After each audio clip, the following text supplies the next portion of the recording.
ఇప్పుడు ఉన్న మైన్లన్నీ మీరు వేరే వాళ్ళకి ఇచ్చేస్తే ఆ ప్రాఫిట్ అంతా వేరే వాళ్ళకి వెళ్ళిపోతే సింగరేణికి ఏం మిగులుతుంది? ఇవాళ మేము చెప్తా ఉన్నాం, మార్చిలో కూడా సింగరేణికి జీతాలు ఇవ్వడానికి డబ్బులు లేవు. ఎందుకంటే అంతకుముందు బీఆర్ఎస్ గవర్నమెంట్లో 25,000 కోట్ల అప్పు ఉంది జన్కో అని చెప్పి మొత్తుకునేది రేవంత్ రెడ్డి గారు, సీఎం గారు. ఇవాళ దాదాపు 50,000 కోట్ల అప్పు ఉంది సింగరేణికి. జన్కో నుండి రావాల్సింది, ట్రాన్స్కో నుంచి రావాల్సిన లెక్క పెడితే అవి ఇస్తలేరు. ఇవ్వకపోతే ఏం చేస్తుంది?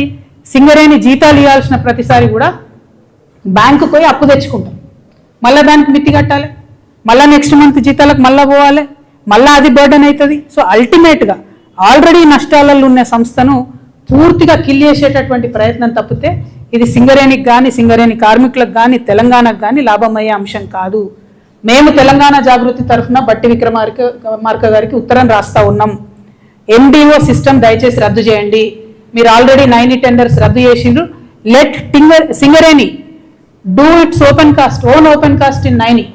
ఎందుకు చేయలేం మనం?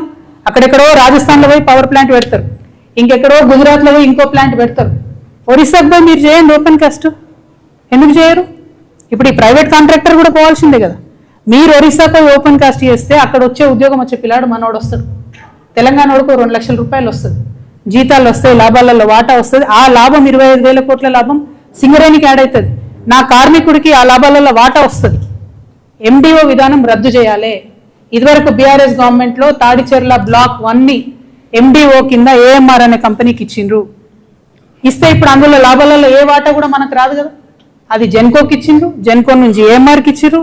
ఏదొచ్చినా ట్రాన్సాక్షన్ వాళ్ళకైతే మనకు పీనట్స్ వస్తాయి, లీజ్ అమౌంట్. కోల్ అమ్ముకునే డబ్బు రాదు. మళ్ళీ ఘోరమైన విషయం ఏంటంటే తాడిచెర్ల కూడా గ్రేడ్ 9 కోల్, 9 కూడా చాలా మంచి గ్రేడ్ కోల్. 6,000 పైచిలకు ఒక టన్నుకు ధర వచ్చే కోల్, 4,000 3,500 వచ్చే కోల్ కాదు అది.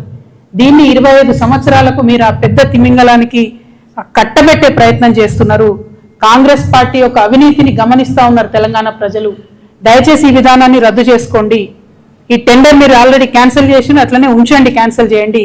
కానీ at the same time BRS యొక్క డొల్లతనాన్ని కూడా మేమందరం కూడా గమనిస్తూ ఉన్నాం. దాన్ని కూడా ప్రజలకు ఎప్పటికప్పుడు చెప్తూనే ఉంటాం. అబద్ధాలు చెప్పకండి. మీరు కాంగ్రెస్ని క్రిటిసైజ్ చేయండి, టెండర్లు రద్దు చేపియండి.